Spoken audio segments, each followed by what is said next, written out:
And so please feel free to mute yourself and choose your video status if you'd like to be on or off. That recording will be shared by email to all registrants, and it will be up on our YouTube channel later this week. I know we've got quite a few new faces on the call, so I'm going to share just a little background on what the Midwest Cask is. For many of you, you might already be familiar, so I'm sorry for the repeat information. So the Midwest Cask is a partnership between the USGS and a consortium of institutions throughout the region. You can see everybody on this map here. And we're part of a national network of casks that cover 9 different regions across the country. All of the casks work to produce science that can inform resource management efforts and help people, fish, water life, land, and water adapt to a changing climate. Before we get started, I just have one quick announcement this month, and that's that we have a training coming up for graduate students and postdoctoral researchers in the Midwest Cask community. If that's you, or if you're an advisor to a student or postdoc, please take a look at your inbox for a detailed invite, and feel free to spread the word. We look forward to having you there. And now I am excited to welcome Dr. Robert Booth, who's a professor at Lehigh University in Pennsylvania. Bob was part of a collaborative project that used palaeoecological approaches to inform discussions about the role of fire in managing an ecologically and culturally important landscape in the Apostle Islands National Lakeshore. And I'm sure he will share much more information about that. So I won't go into too many details, but thank you so much for being here, Bob, and I'll hand it over to you. Okay, thanks, Jess. Let me see if I can share my screen.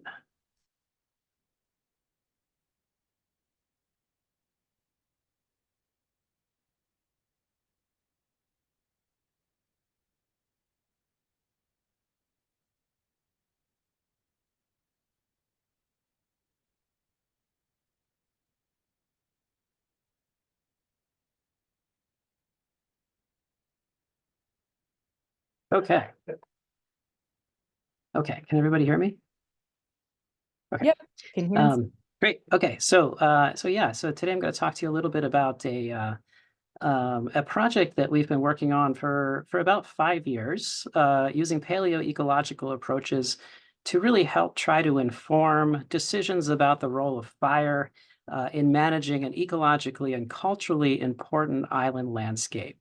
And so in the Apostle Islands National Lakeshore, the National Park Service has to simultaneously, manage for biodiversity conservation as well as recreation, while also honoring the treaty rights and cultural practices of indigenous people. Furthermore, any decisions that are being made against the backdrop of unprecedented global climate changes.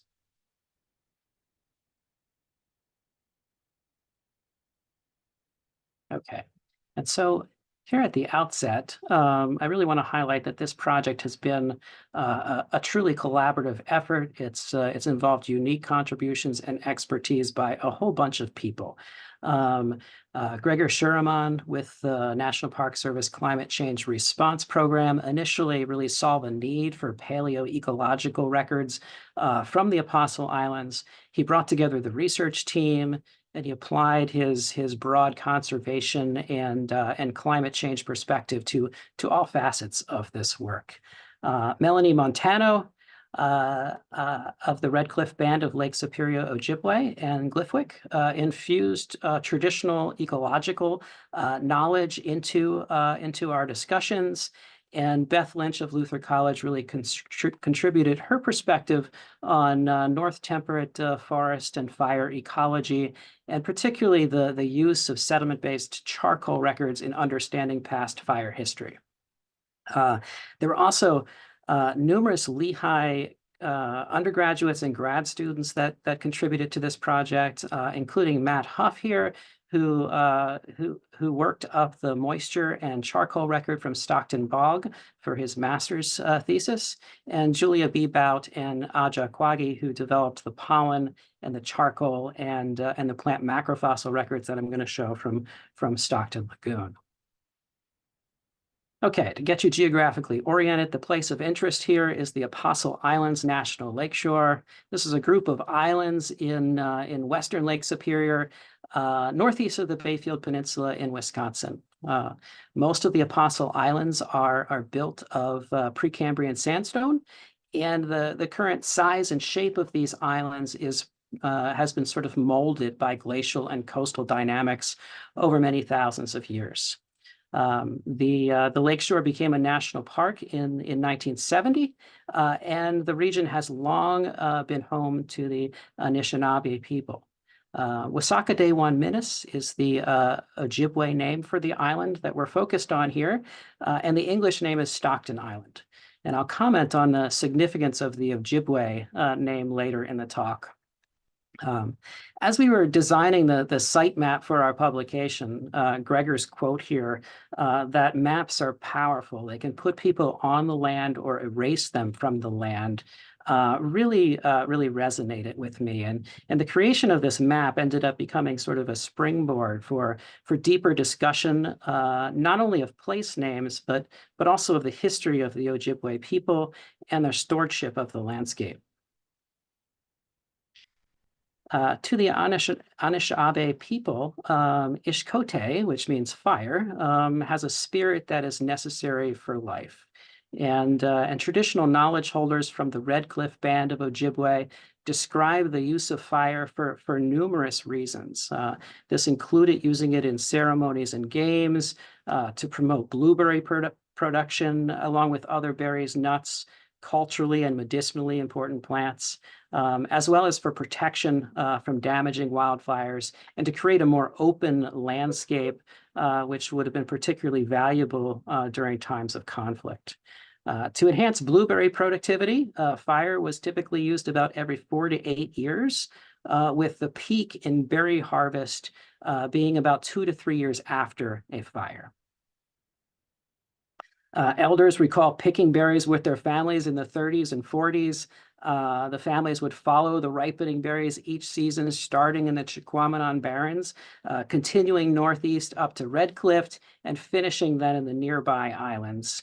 In fact, picking berries on Wiisaakodewan-minis was explicitly remembered. And so a unique feature of the island is its sandy tumbelow. And a tumbelow is basically a narrow piece of land that connects an island to a mainland or an island to another island. And so the current island here was likely formed about 12,000 years ago as two separate islands, labeled here as Stockton Island and Presque Isle. And so as the Laurentide ice sheet retreated, these would have been separate islands. Water levels were high in the mid-Holocene, and they were high because of differential isostatic rebound of the North Bay outlet of the lakes, and this resulted in what we call the Nipissing Great Lakes. And as water levels fell after that time, coastal sand deposition basically built up this tumbelow, this connector between the two islands. Okay, so the sort of ideas underpinning this study and sort of the need for the study came out of a workshop back in 2016. And park managers essentially convened a group of tribal, state, and federal experts to learn about sort of what was known about the ecology and cultural history of the tumbelow. Particularly with regard to fire, vegetation, and climate. Managers were aware of historical changes that had taken place in the tumbalow's vegetation, and I'll talk about those in a couple minutes. And workshop participants recognized that the Ojibwe people have been burning plant communities on the tumbelow probably for centuries, but they were unsure as to whether and to what degree fire might have played an important ecological role deeper in time. Some argue that given this island setting, fire was not likely an important ecological process. And so views really differed as to the suitability of fire as a tool for conservation and about the degree to which the tumbelow ecosystem was vulnerable to climate change. So let's zoom in and take a closer look at the vegetation mosaic of the island centered here on the tumbelow.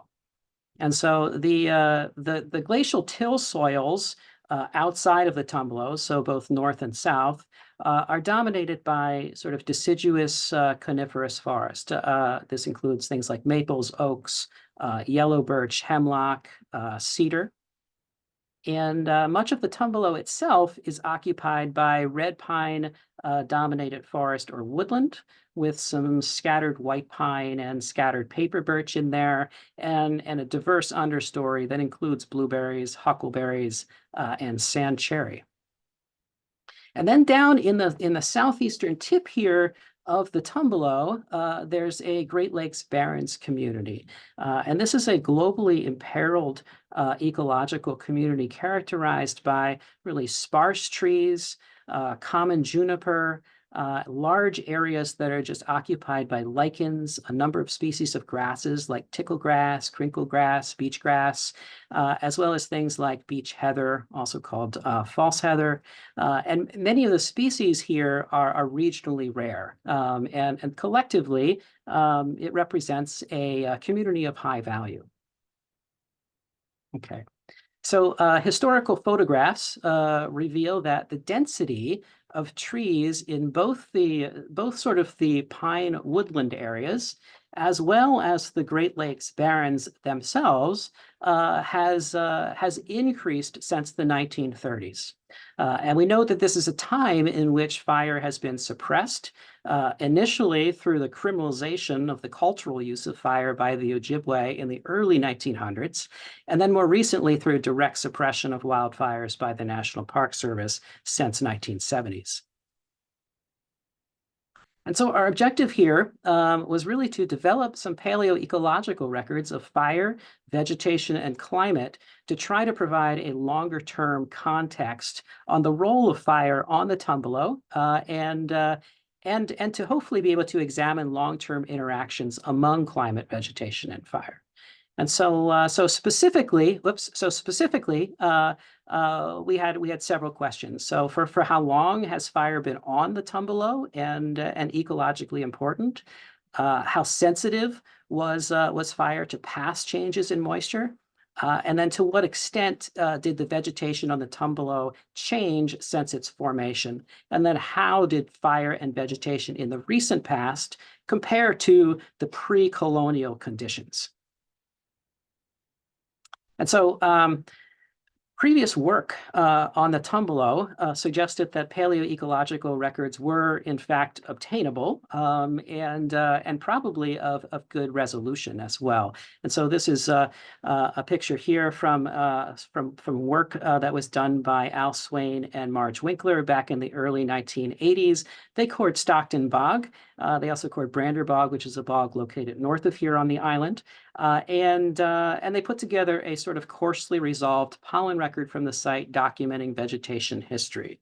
They also noted the presence of charcoal in their core. Okay. So we went back to core Stockton Bog, but we also wanted a site that was a bit closer to that Great Lakes Barrens vegetation community. So we collected a core from the Stockton Island Lagoon. And even though this portion of the island is much younger, probably only about 800 years, we hoped to get a record that was at least that length. Okay. So the kinds of sources of information we're using in this study were, first of all, sediment charcoal, and this was to infer past fire. We looked at two different size classes of charcoal. So what we call macro charcoal, which is fragments that are greater than about 125 micrometers, and we looked at micro charcoal, so smaller fragments of charcoal. Now that macroscopic charcoal generally reflects sort of local or high severity fire events that occur within about 3 kilometers of a basin, whereas the microscopic charcoal can be from a much broader area. Could be locally derived. It could represent charcoal from fires elsewhere on the island. It could even be from other islands or even the mainland. Okay, and so it's also important to note here that in addition to distance, other things can influence the abundance of these different size classes. So fire size, severity, fuel type, and wind direction. To get a picture of past vegetation, we're using pollen and plant macrofossils. Pollen records generally reflect sort of a distance-weighted source area of about 20 to 30 kilometers. But plant macrofossils, on the other hand, things like leaves and needles and seeds are much more locally derived. And so they typically represent the vegetation right immediately near a location. And then finally, to tell us a bit about past moisture, we use testate amoebae. And so testate amoeba are a group of protists that produce decay-resistant and morphologically distinct shells that we call tests. Okay, you can see here in this these beautiful drawings by Joseph Leidy. He did the first North American monograph on testate amoebae. Give you a closer look at what testate amoebae look like and do. So this is in the genus Netzzelia, and you can see it's got this outer shell or test. You can see here that it's extending these are called pseudopodia that are coming out. It uses them to move. It can also engulf organisms with it. And it's coming out of what we call the pseudostome here, which in this particular genus is really ornate and has this sort of lobed morphology. So these testate amoebae are particularly abundant and diverse within the water film on sphagnum moss, which is the dominant vegetation of bogs and poor fens like that of Stockton bog. Their ecology has now been studied in peatland habitats throughout much of the world. And so this map here is showing the distribution of studies where people have gone out and made environmental measurements and characterized testate amoebae communities to essentially look at what controls the abundance and distribution of species. And so we're currently working on a review of all of these studies over the last that have been done over the last several decades to look at and synthesize what factors control the composition of testate amoebae communities.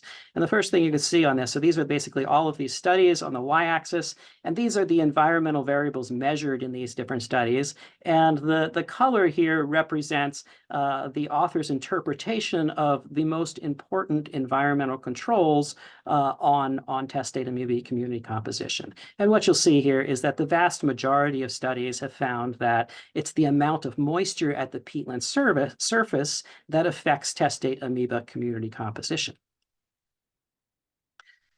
If you just look at those studies that are from bogs and poor fens, places that are dominated by sphagnum moss, the take-home message is even more pronounced, with almost all of the studies indicating that hydrology is the most important factor affecting the composition of these communities.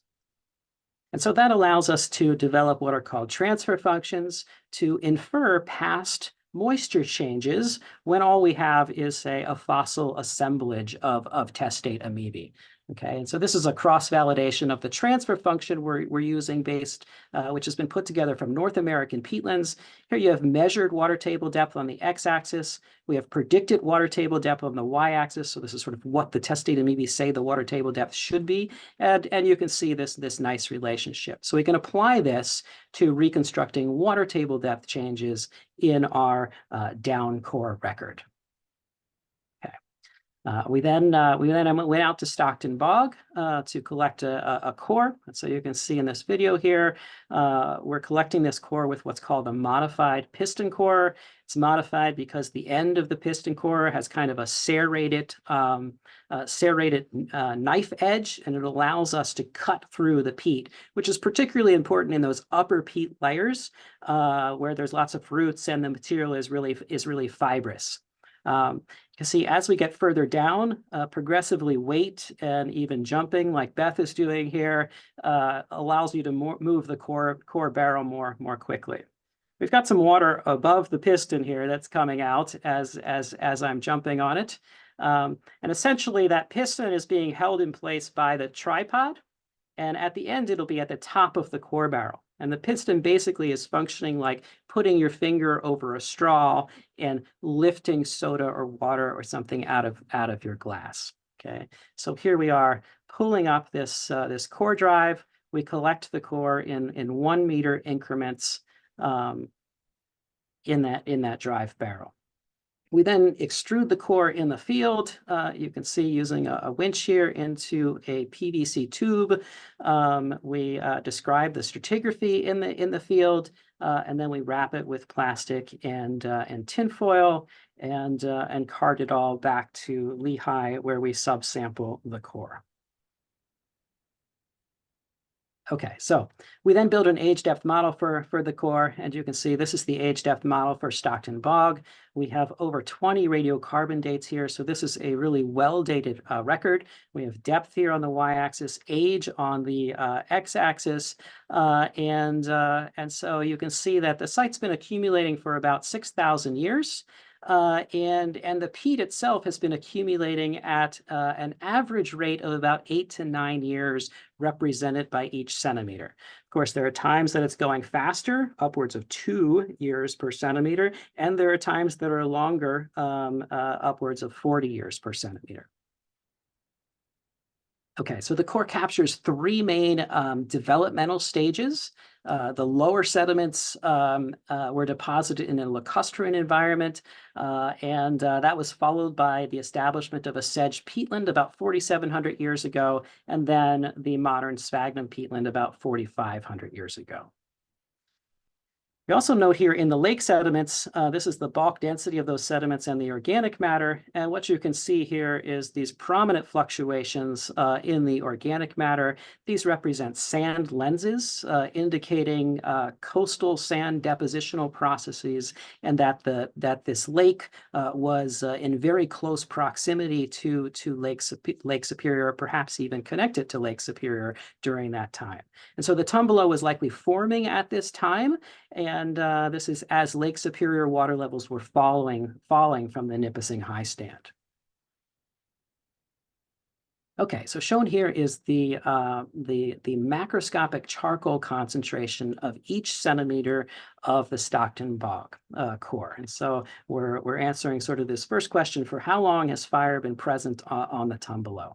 And the first thing to note is that this is 6,000 years ago on the right, and we're going through time, moving to the left to the present, okay? And so this is in years before present, and 0 is actually 1950 Common Era. Paleoecologists like to do this crazy thing where we're actually in negative time now. What you can see is that charcoal is found in every centimeter of the core. And there are these prominent spikes in charcoal concentration as well. And in fact, at least at 2 different sort of time intervals, these prominent spikes in charcoal are associated with evidence that the bog itself actually burned. Okay, so here about 2,300 years ago, you can see we have charred sphagnum remains associated with this extremely large peak in charcoal. And then during this time window, these big peaks, I think these as well, are also associated with charred spruce needles, with spruce growing on the bog itself as well. Okay, so we can take that concentration data and we can convert it into charcoal influx or accumulation rate. And we do that using our age depth model. And we do this because each centimeter of peat corresponds to a different amount of time. So we're standardizing by that time. And so the first thing to note is that you can see that some of the charcoal peaks in the concentration data become smaller in the influx data, and some of them become larger in the influx data. And that has to do with changes in the accumulation rate. Okay. However, you can see that most of the peaks between the two, the influx and the concentration, do line up. I just want to make one caveat about this upper portion of the record. And so the upper 20 centimeters or so has only undergone partial decomposition, unlike the rest of the core, because this is the very surface of the peatland. It's also very loose and uncompacted. And because of that, there's very little time represented by each centimeter, and we actually don't have a real good sense of how much time in those upper centimeters. And therefore, you end up with these really probably slightly inflated influx values towards the top of the core, even though the concentration data is suggesting a peak here in about the 1930s. Okay, so I'd interpret this influx data at the top with a bit of caution. Okay, so to identify fire episodes in this record, so fire episodes are basically either local fire events or particularly widespread and severe fire events. We're using a procedure that is used widely in sediment charcoal analysis in lake systems.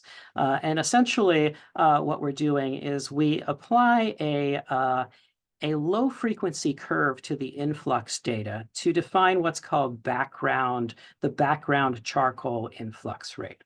Okay, and then we use that background and we identify peaks that are significantly above that background level, and that's what these inferred charcoal peaks are. Okay, so we're using a char analysis, which is a program put together by Phil Higuera to do this kind of analysis of the record. Okay. We can then look at the distribution of those peaks in time. And here I've summarized them with a 500-year moving window.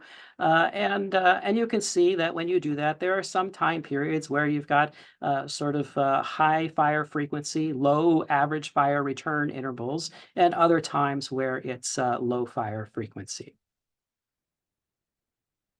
Okay, so now we can look at the microscopic charcoal record as a comparison. So again, remember, this is a more regionally sourced charcoal and probably just represents maybe time periods of sort of enhanced fire activity on the broader landscape.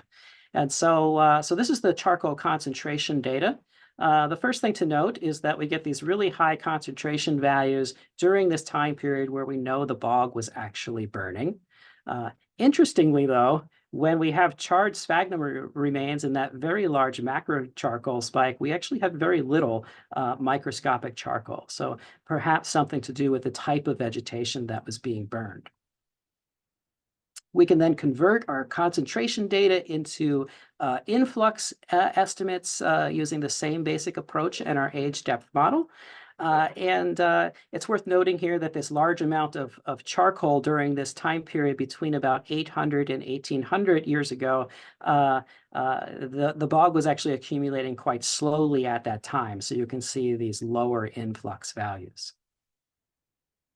Okay, so we can identify peaks in our microscopic charcoal record using the same basic approach, and we can summarize the history or the frequency of those peaks using another 500-year moving window. Okay, so when we put the data from the two charcoal size classes together, a picture emerges here of significant wildfire activity over the past 6,000 years. And so we have continuous background charcoal occurring throughout the cores with these occasional severe fire episodes sticking out as charcoal peaks. Changes in the frequency of these peaks through time is sort of broadly similar between the two different size classes.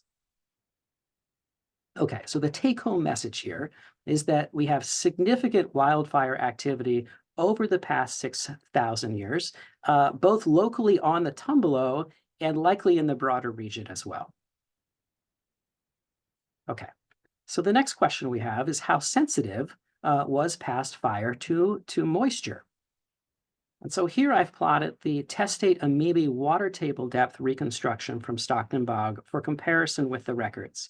And so the way that this is plotted is we have drier conditions going up and wetter conditions going down.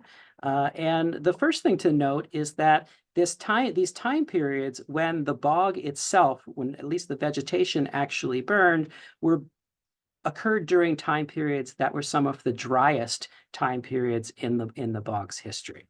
Okay, of course, bog moisture can respond to non-climatic changes, changes that could be induced by peatland developmental processes, and in the case of Stockton Bog, potentially by coastal and lake level dynamics associated with drainage of the bog through the Stockton Island lagoon. So to emphasize the shorter term fluctuations in this record, which are more likely to be related to shifts in climatic moisture, we detrended the record to remove the sort of long-term trend. And this is a pretty widely used method to try to extract a signal from these records that's more safely attributable to climate. Okay, and so I've replotted this record after detrending it. So essentially, what we're plotting here is the difference from that trend line in the form of z-scores.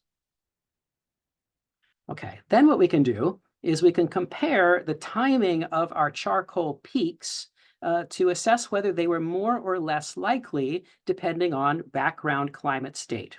And so to do this, we basically divided the water level record into sort of three different climate states, this drier conditions, average conditions, and wetter conditions. And then we determined the percent of samples with charcoal peaks in each of those categories, and then used a chi-squared test to assess significance. So this is what that looks like. So this is for the macroscopic charcoal data. This is looking at the distribution of those peaks in these three different climate states. And what you can see is that these peaks in macroscopic charcoal are much more likely to occur during drier time periods as compared with wetter time periods. We can also do this with the microscopic charcoal record, that's plotted here. And once again, we see these peaks in microscopic charcoal associated more strongly with drier conditions as opposed to wetter. We can also, of course, lump all the data together. So that's all charcoal peaks. And we can also look at only those peaks where both macro charcoal and micro charcoal show a simultaneous peak in the same centimeter. So the take-home message here is that these charcoal peaks and associated with these severe fire events was more likely to occur during drier time periods of the past. Okay, so then our next question was, to what extent did vegetation on the tongue below change since its formation? And to do this, we went back to the work of Marge Winkler and Al Swain, and we replotted their data from Stockton Bog using a sort of more modern developed age depth model. And so this is some selected taxa, sort of the dominant species in the Stockton Bog pollen record. Again, time is running to the left here.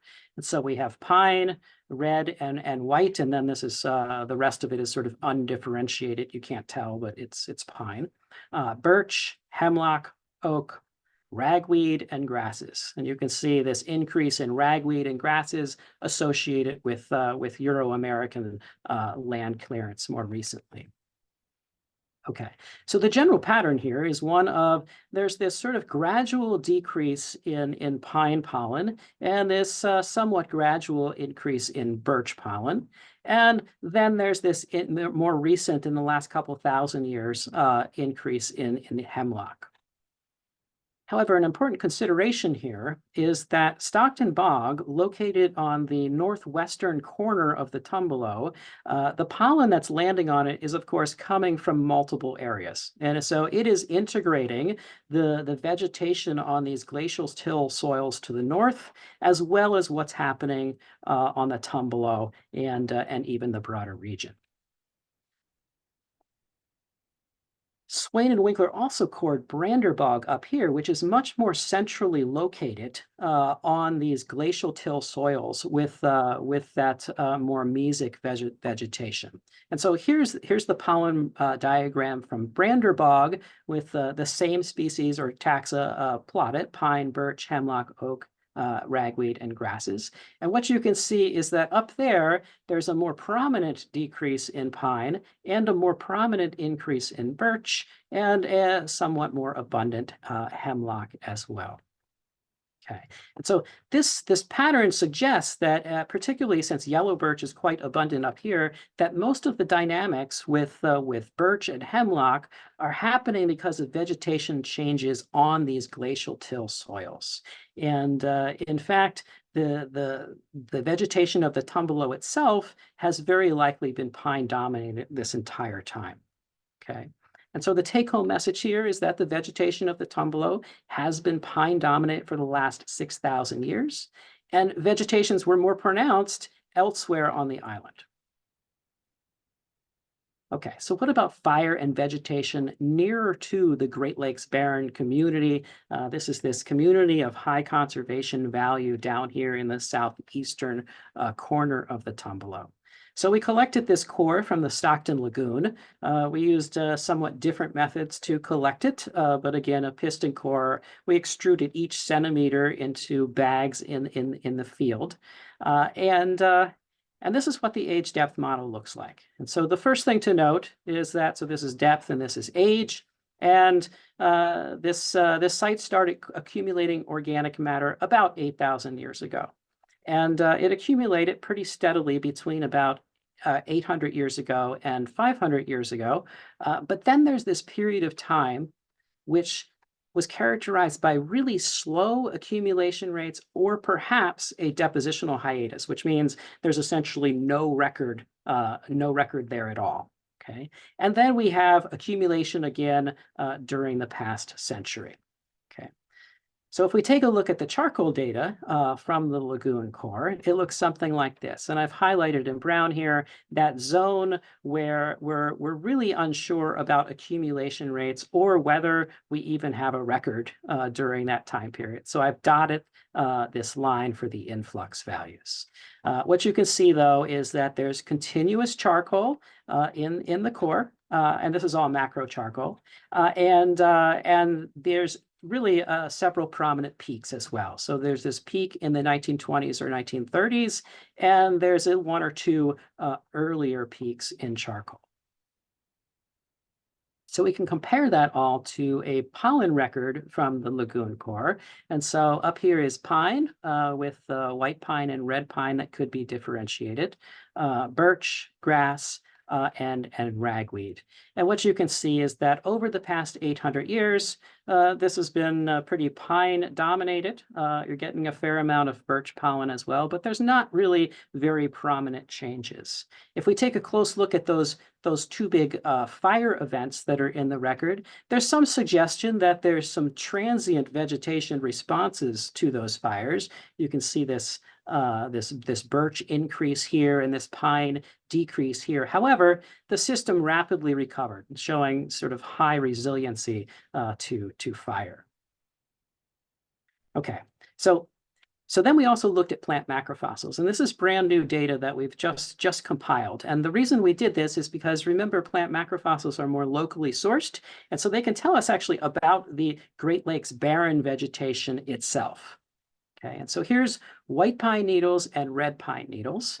And of course, the take home here is that white pine needles are present throughout the entire core, and so is red pine. Okay, so those elements have been on this barren landscape the entire time. You can see paper birch fruits and bracts here. You can see common juniper needles here. And you can see beech heather or false heather here. And so all of these also have been on this landscape for the past 800 years. We don't get beech heather at the top, but it is still out there today. So we're just probably further from it's just probably further from the coring site than it was back during this time period. Okay, and then grass. There are lots of grass seeds throughout this record, and they extend the full 800 years.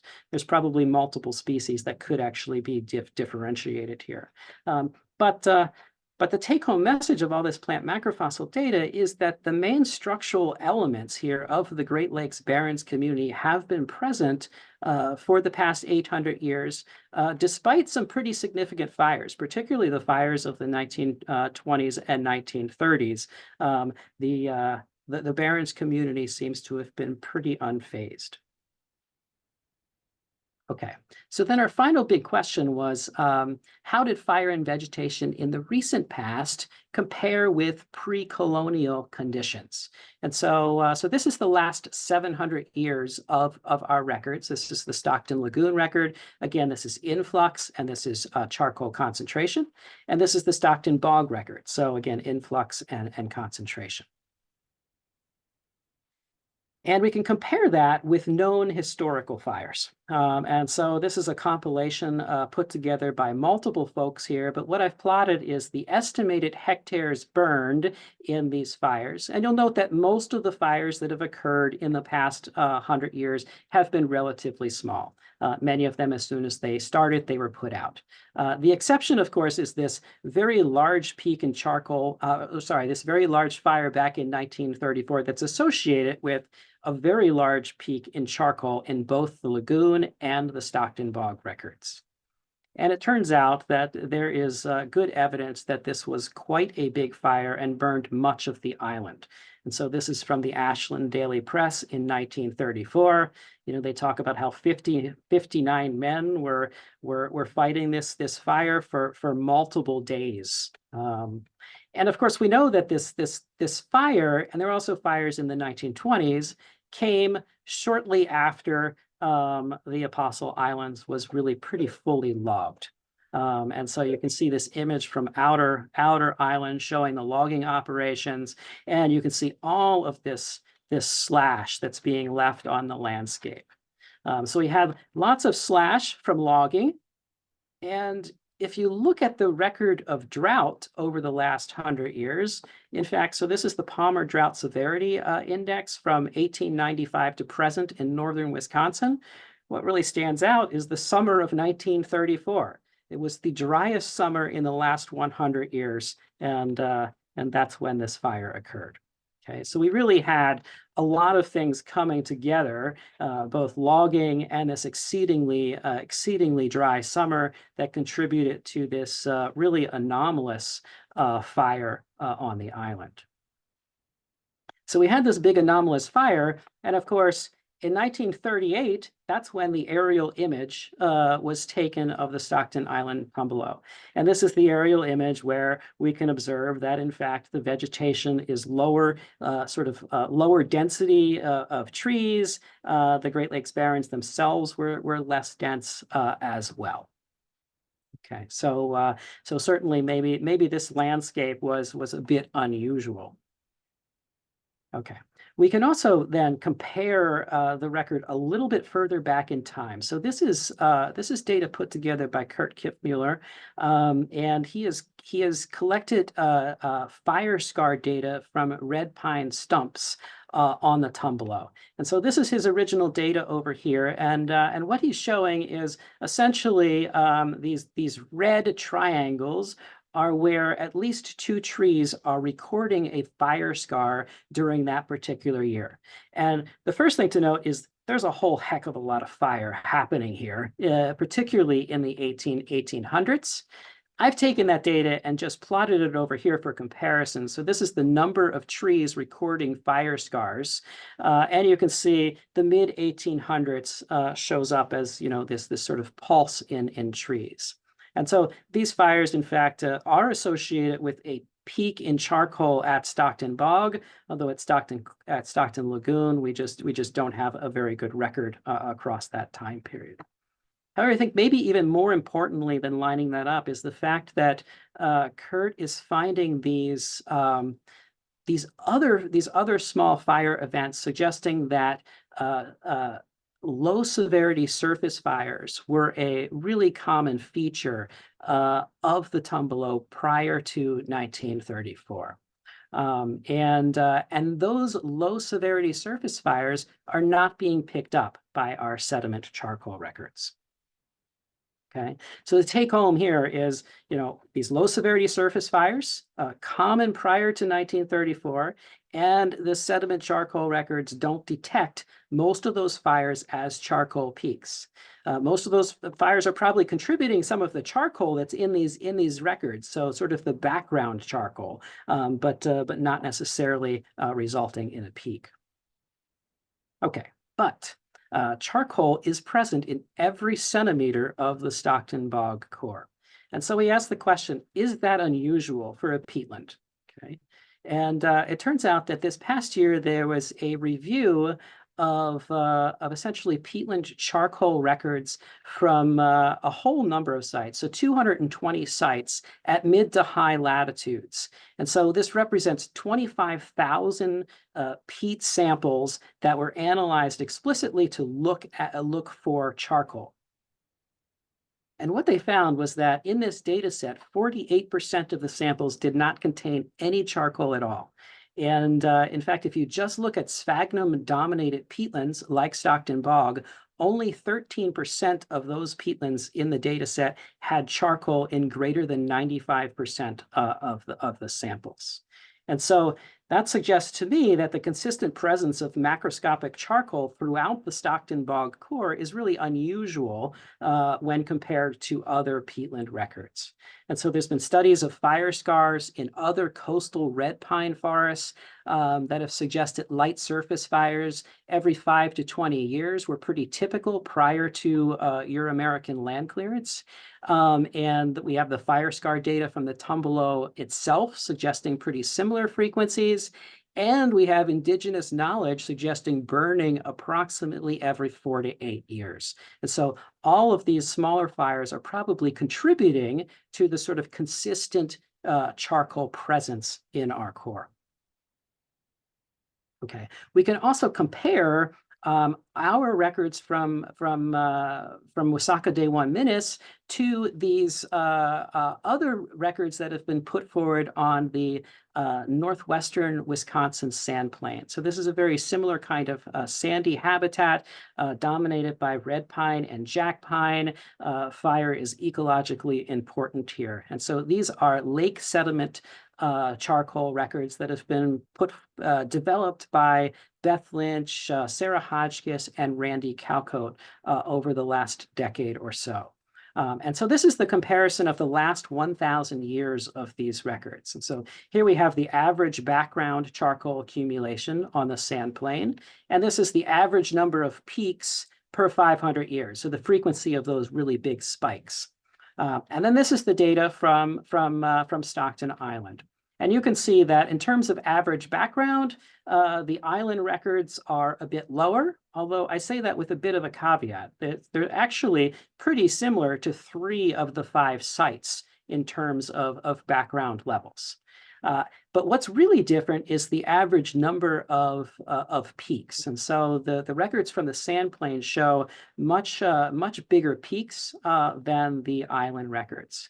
Now, part of this is certainly due to the fact that these island records are integrating a source area that a lot of which is over open water. So you just obviously can't generate as much charcoal. But it might be that you also just have less severe fire on the island. Okay. Hey, Bob, sorry to interrupt. I just wanted to point out that we're at 10 minutes, and so we want to wrap Yep, up. I'm just about done. Okay. All right, thanks. It seemed Okay. like So I just wanted to point out here that the Ojibwe word for the island, and we learned this pretty late in our synthesis. Turns out to, and this was discussions with David Panic and Melanie, is a reference to the trunks of trees being half burned. So even the island name itself has to do with fire. And so really sort of consistent with traditional ecological knowledge, these paleo records are demonstrating that Ojibwe burning is not a novel disturbance in the ecosystem, but more likely it's kind of the amplification of an influential ecological process, and it may in fact buffer climatic impacts. Okay, and so then my main conclusions here are, although severe fire has likely been less frequent than in mainland systems, it's been an integral part of the Stockton Island tumbelow for at least 6,000 years. There's archaeological evidence attesting to human presence on the island for at least 5,000 years. And for at least the last 2,700 years, more severe fires occurred predominantly during droughts, which suggests that if we go into more frequent or intense droughts in the future, we may increase the potential for severe fires, but of course, prescribed or cultural burning may lower that risk. And then finally, then the third one is the pine forests of the Stockton Island tumbelow have changed little in the past 6,000 years. Now, how much climate change the tumbelow communities can actually withstand is uncertain, but based on the continual presence of fire and its resiliency to past changes, this may be in part depend on the degree to which historical patterns of low severity fire are restored. And then finally, the Great Lakes Barren community has been established in the southeastern portion of the island for 800 years, and our results really support sort of growing calls to re-examine what it means to restore and conserve ecosystems, including globally significant ecological communities like this. And this is a sign from the Bayfield commemorating the first cultural burn on Stockton Island, which was done in 2017 on 5 acres. Another cultural burn was done in 2021, 19 acres. And so the Apostle Islands Lakeshore is really leading the way with this culturally and ecologically important activity. You can even see this is a month after the 2021 burn. You can see its signature on the landscape. Okay, and so with that, I just want to acknowledge all the collaborators on this work. Also, I just like to dedicate the work to Matt Huff. And Matt's life was tragically cut short in 2021. And he really embodied what the Ojibwe people call Wiisaakodewan-minis, which means living a life of kindness. Matt had an energetic love of life. He radiated positive energy. He was inclusive of all, and he was an inspiring teacher. And he enthusiastically shared his love of the natural world, and he's deeply missed. With that, I will take any questions.